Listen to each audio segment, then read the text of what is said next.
Hello, welcome to Turkey Talks. Today we are going to look at Leaders Summit and their interventions at the UN General Assembly. And of course, specifically, we will be looking at President Erdogan's speech and his address at the General Assembly, the topics he covered and the proposals he made at the New York meeting. Kadir, you were there, and I think you have followed from beginning to the end most of the meetings. Can you please tell us, first of all, what were the main issues that were covered at this year's General Assembly meeting at the UN? So obviously the most important topic has been the pandemic, how to respond to the pandemic, and we saw that President Erdogan's speech at the UN also focused on the pandemic, the impact of the pandemic, and then also the fact that the international community has largely failed in responding to it in a unified, uniform manner. And this has cost lives, this has cost economic damage to the global economy. It has caused instability and in the West, but many countries too, a lot of politicization of mask mandates, vaccination, a lot of disinformation. So we've talked about these things before, but it was kind of naturally the number one topic. But interestingly, because of the UN, the US leadership on a number of issues, when US, brings up the climate change now on a regular basis in all international forums, we see that being covered a lot more too. And because of the upcoming summit in Glasgow, we saw that world leaders emphasized that as well, including Erdogan, and Erdogan mentioned that they're going to actually bring the climate legislation to the parliament and pass it very soon, within next few months. As you know, Turkey has suffered recently from, extreme weather events like flooding and all that. But of course, for Turkey specifically, the inauguration of the building, the 36-story skyscraper, which is called Türk Evi, Turkish house, that was really the kind of main focus besides the UN. And that was a big thing for Turkey. It was Turkey wanted to show its commitment to the international community, the multilateralism, and the fact that this building is right across from the United Nations in New York City, it says a lot to Turkey's commitment in the international arena. And the construction of that building took a long time and a lot of money, obviously, but Turkey is making a big statement with that. I believe that when Turkey opened this Turkish house, or House of Turkey, or Türkevi, that is Türkevi. That is, I think, a indication of important, let's say, initiation in a sense for the public diplomacy, because it will host many events, I think, from now on, and some of the institutions. I think that's a big success for Turkish diplomacy in a sense. And also what we have seen that President Erdogan and also foreign minister, they have received many of the dignitaries and also world leaders in Türkevi. So to show some sort of Turkish maybe hospitality as well. Kadir, when Mr. Boris Johnson walked into the building, I was right there. So it was kind of funny. Everybody's like, oh, Boris Johnson is here. So it was conveniently located because it's right across from the UN. So I think in the future UN General Assemblies, like you said, many of the events and presidents' meetings are going to be happening there, and it's a prestigious building, etc. So right. I think when I look at the main topics covered at the UN General Assembly, I see that the main title was Building Resilience Through Hope to Recover from COVID-19, you have just referred to, and Rebuild Sustainability, Respond to the Needs of the Planet, that is the climate change, as you have said.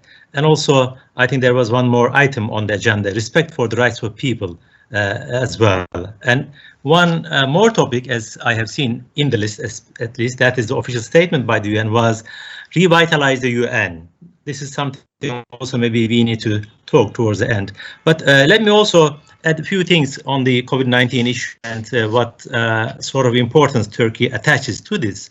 When I look at the statement by President Erdogan, I think he looked at it from a global perspective. He did not mention the numbers, but I think when we look at the numbers, that is an alarming issue for the whole world. And he emphasized that no one country alone on its own can handle. When I look at the numbers today, a huge number, 220 million people. There are 220 million worldwide. So you can see the severity and the enormity of the problem. And Erdogan emphasized, I think, one major issue with regard to the international system as well. He makes lots of references to the international system in regard to and this challenge is still with us. And he said the international community did not respond to this crisis successfully, or the performance is not sufficient to eliminate it. When we look at the vaccination nationalism, maybe you can also tell us what he means by vaccination nationalism and to what extent Turkey.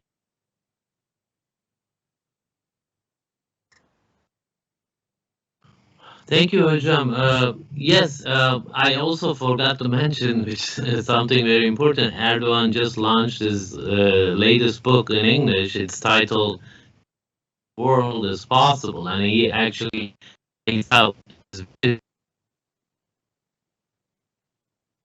I think President Erdogan mentioned that Turks were also working on Turkovac.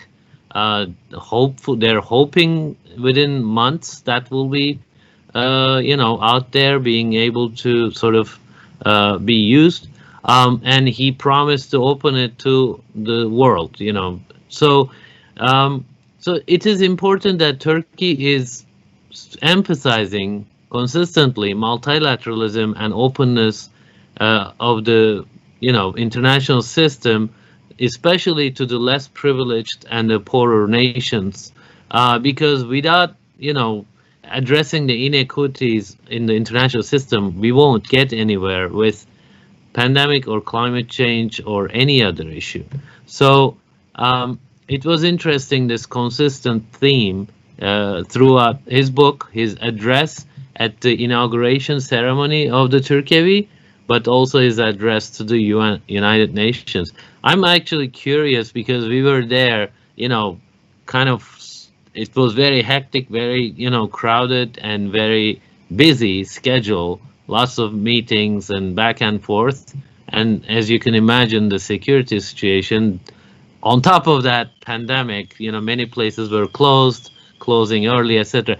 But I'm curious how you think how it was seen from Turkey and by the international community. When we look at the Erdogan's visit and the general, I think, assembly meetings, there was a lot of expectations, of course, again, from the United Nations. And also, I think, Turkish public opinion is very much interested in the world affairs, not only the Turkish politics, but also what's going on globally. It is because of the Erdogan's leadership. What we, I think, see in the last 2 decades, especially, the absence of leadership in the world. If you look at the EU, there is only one single Merkel. Now she is going to quit. But if we look at globally speaking, there is an absence of leadership. During the Trump administration, we have seen that this multilateralism has been damaged a lot, and we have seen rise of different alternatives or countries. I think in such circumstances, and also during the Arab revolutions, we have seen that Erdogan's standing, Erdogan's posture in the Middle East and beyond the Middle East became more prominent a decade ago. Things have changed on the ground. And I think from this perspective, Turks were happy to see that Turkiye was opened. That was a symbolic, I think, representation. And secondly, Erdogan's book was all over the news. That was also something I think regarded positively. But I think as far as his leadership is concerned, one should also look at Turkey's humanitarian, I think, activities all around the world. In addition to what he said in his speech with regard to the COVID-19, Turkey sent medical equipment to 159 countries. I think this is beyond the imagination of many other nation states, even the United States, China or other big economies in Europe. They haven't done it. I mean, they were more inward looking during this process. I think Erdogan raised that issue. Secondly, when you look at Turkey's humanitarian aids in the last decades, you will also see, Kadir, it is by numbers actually, Turkey spends more than any other country in the world, according to many reports. Recently, Turkey spent almost last year, as far as I know, $7 billion. That is much beyond the limits of or the spendings of US as the world #1 economy or the European Union countries.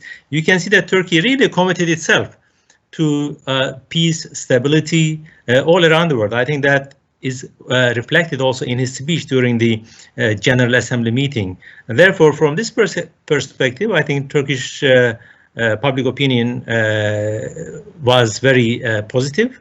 But also there was a lot of expectation by the Turks that Erdogan would raise some other questions, like, for example, crisis-ridden countries. What will happen to Syria? What will happen to Afghanistan? What will happen to Libya? Can you please just remind us whether he had covered these areas as well in his speech? Excuse me. Yes. Is my microphone is on? It's okay now. Yeah. I'm sorry. Yes, exactly. He spent quite a bit of time on Afghanistan. He spent time on Syria. He mentioned Libya. He mentioned Palestine. So when we look at the running theme in these, again, call for international action.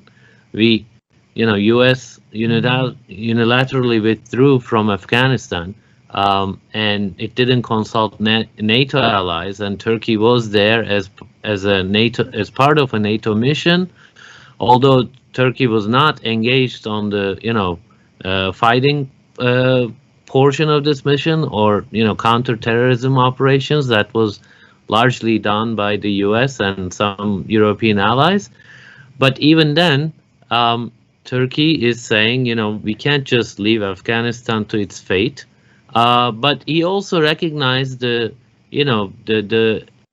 problems on the ground, which is, the main one is Taliban is not yet showing strong signs of bringing people together, right?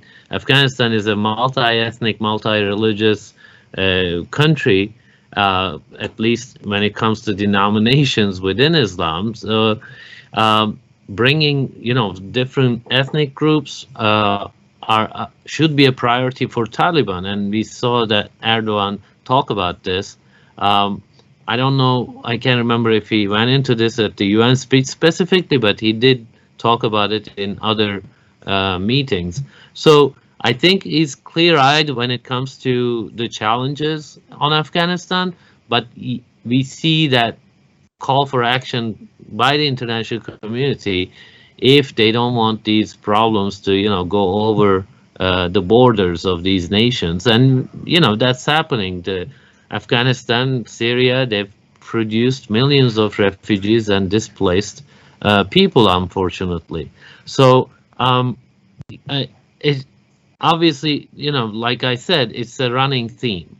Global pandemic, climate change, these are not regional crises maybe, but Afghanistan, Syria, Libya, others, they all require international solidarity. And we are probably at a point in history that's happening the least in many ways, right? The US is unwilling to lead. Western nations are confused. They're like, we should maybe start, raising a European army and all that. So there's a lot of confusion, I feel like, and a lot of unity around these issues. But Turkey keeps emphasizing that. I don't know what you think about that, because you keep calling for international action at a time where, you know, there is really a lot of disruption and disconnectedness. How do you, I mean, when you look at, you know, the literature, international relations literature, when you look at history, what do you see? How is that, do you think, going to play out? I think when we look at the world today as it is, we have, I think, we have been witnessing a lot of disruptions and also disintegration and also fragmentation in the international fora. And therefore, I think it is important that the leaders of the world should make such calls of unity, cooperation and solidarity, because as you have said, one problem in a country is not the problem of that country only. It's spreads all around, through migration, through terrorism, through radicalism, or through poverty and the climate change. These are all interconnected issues. And you would maybe remember that the German sociologist Ulrich Beck talked about risk society when he was looking at the German context or some of the European nation states. But later on, when he looked all around the world, he changed his mind and he talks about global risk society. Now we are actually living in a globally risk society. Therefore, anything that happens in Syria now is influencing the whole Europe today. Anything that happens in Afghanistan will have some repercussions for other countries as well. I think Erdogan underlines this fact all the time. And also, two issues are very much discussed in Turkey when it comes to Afghanistan. One is, you know, the migration risk, refugee risk. And of course, secondly, what will happen to people on the ground? Yes, of course, Taliban is there at the moment, but also we see that the poverty is on the door. And there are a lot of discussion on the identity of Taliban, whether Taliban will have an inclusive government. We have seen that it was not the case. I think these are all important issues that, you know, not only Turkish people, but also I think the nations all around the world are thinking about it. But Erdogan has, I think, underlined the fact that people of Afghanistan should not be left on their own. It's been 40 years that they have been, you know, exposed to conflicts, wars, a lot of, you know, problems and catastrophic events. But he said that Turkey will stand by the people of Afghanistan. That's why Turkish embassy is open now. It is functioning, and Turkish civil society organizations are ready to help.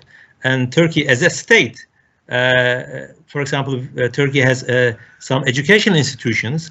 They are providing education not only for boys, but also for girls. And Turkey insists that such institutions should be opened in order to provide some sort of future for the young people of Afghanistan. I think this is important issue that is brought to the attention of the world leaders. That is what was expected of Erdogan anyway, because he takes opportunity whenever such issues discussed. He talks about all humanitarian policy. I think humanitarian policy is a part of a Turkish foreign policy pillars in the last decade, I would say. I think that will continue for some time. But of course, I mean, one more topic is Syria.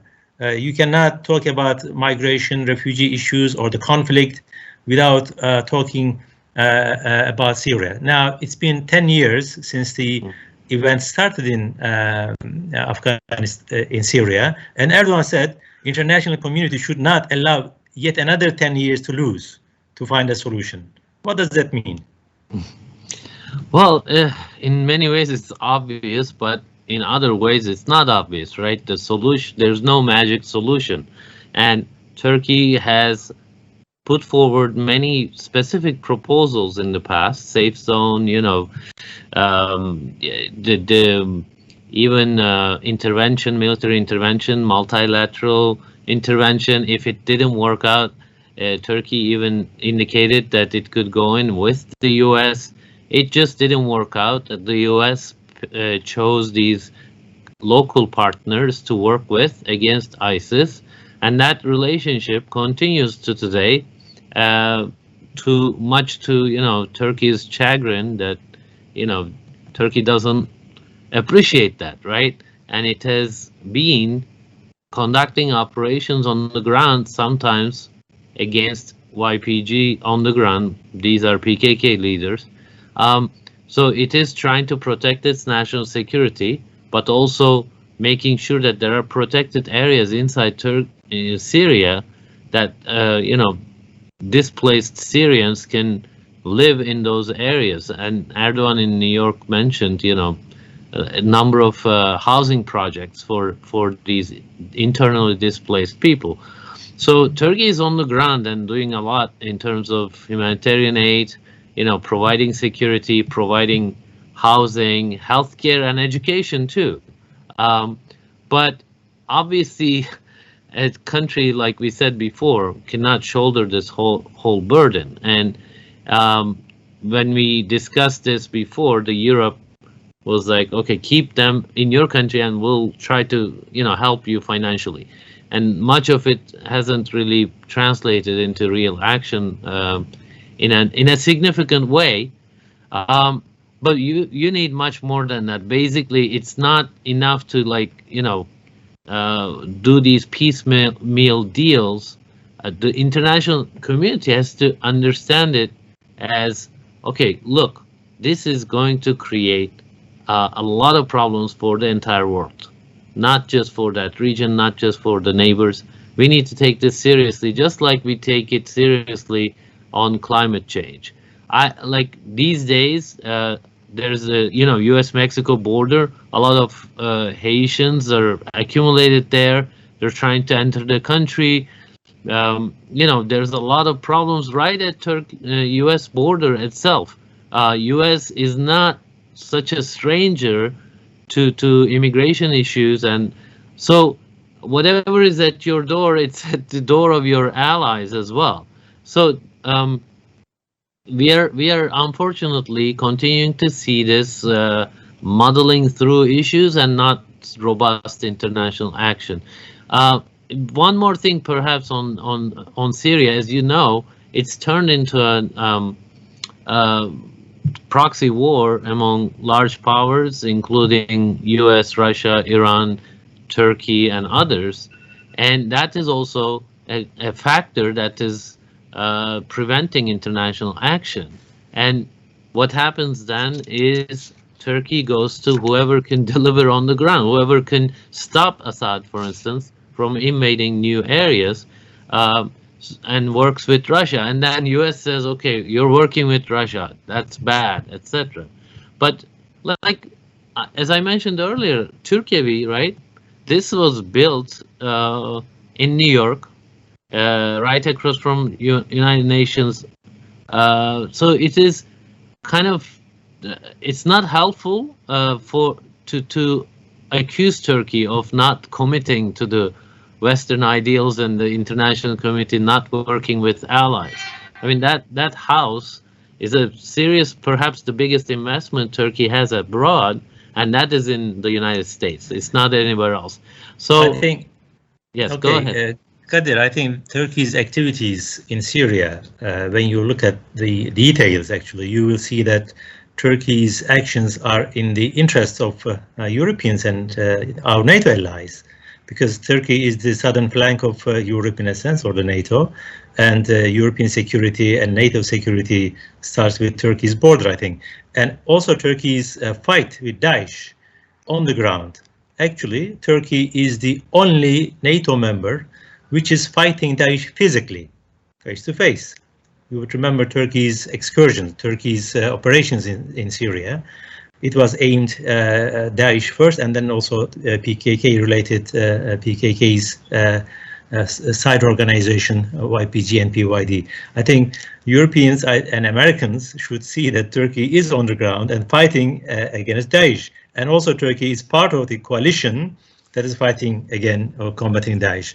I think it is obvious, it is self-evident that, nobody should try to explain Turkey's position and their commitment, Turkey's commitment to NATO, to European Union, or to Western allies. It is obvious. Secondly, keeping immigrants and refugees in Turkey's border.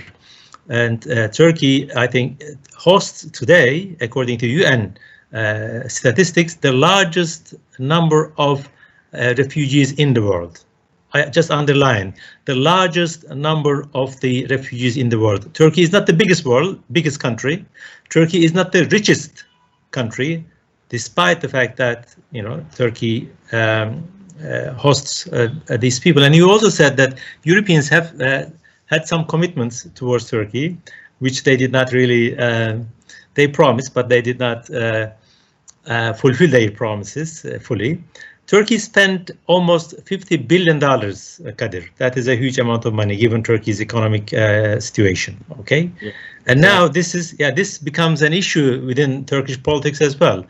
And what I see from Erdogan's statements and also statements by other party members and members of the government, enough is enough. I mean, that's how I translate it. Maybe this is not a diplomatic expression, but I think Turkey runs and its capacity to have more people. And now there is an Idlib issue.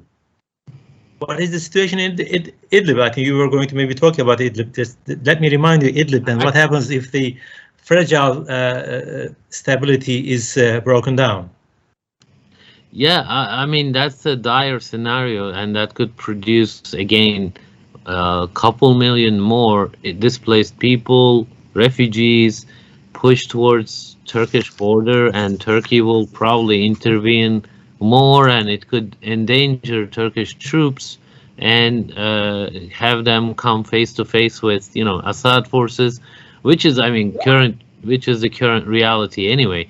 But I actually wanted to, when you talked about Europe, I wanted to kind of benefit from your experience in Europe. When you talked about these issues with your European countries, you were an MP, you spent a lot of time trying to talk to your European colleagues and friends and, you know, allied nations. What were their reactions? Because what were they saying about Syria? Because, you know, Europeans have been at least very committed, at least rhetorically, to multilateral action. They, you know, the UN, they really care about the UN. And this year, I don't think, you know, the French president was here, of course, due to pandemic conditions, perhaps. But despite that, Erdogan made the effort to come out here.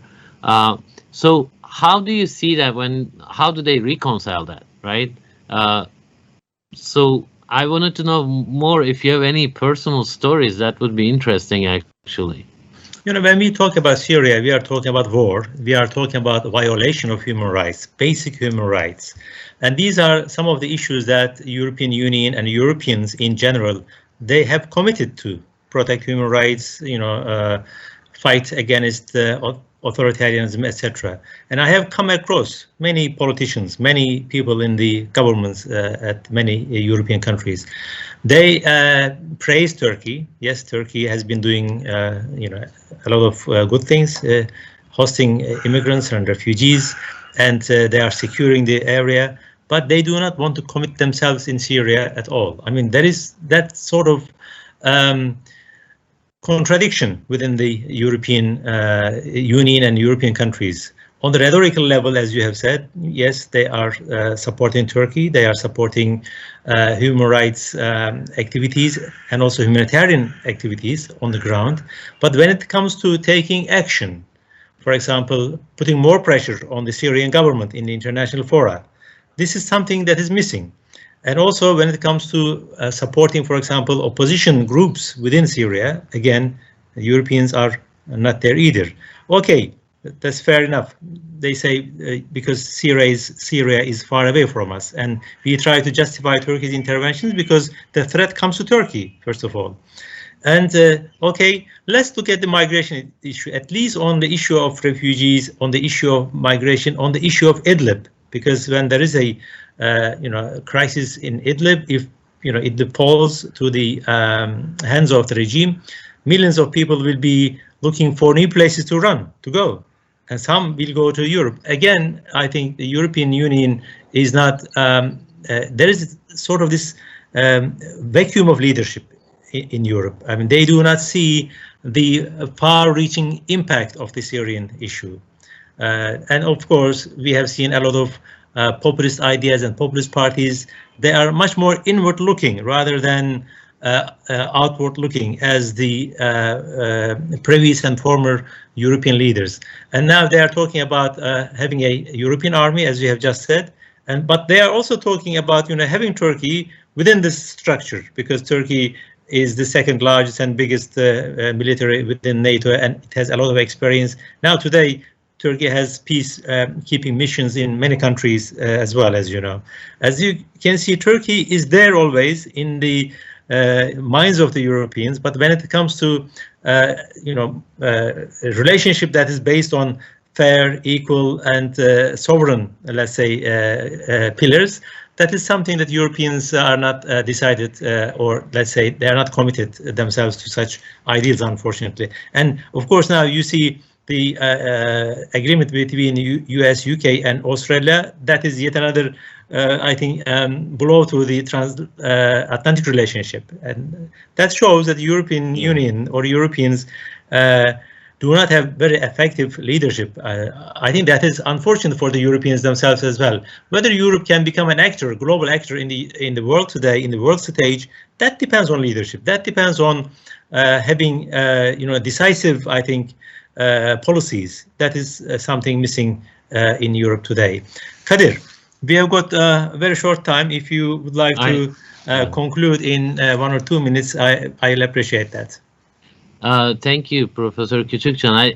I think we should talk about that Australia, England, US deal. It's called awkwardly AUKUS, right? AUKUS.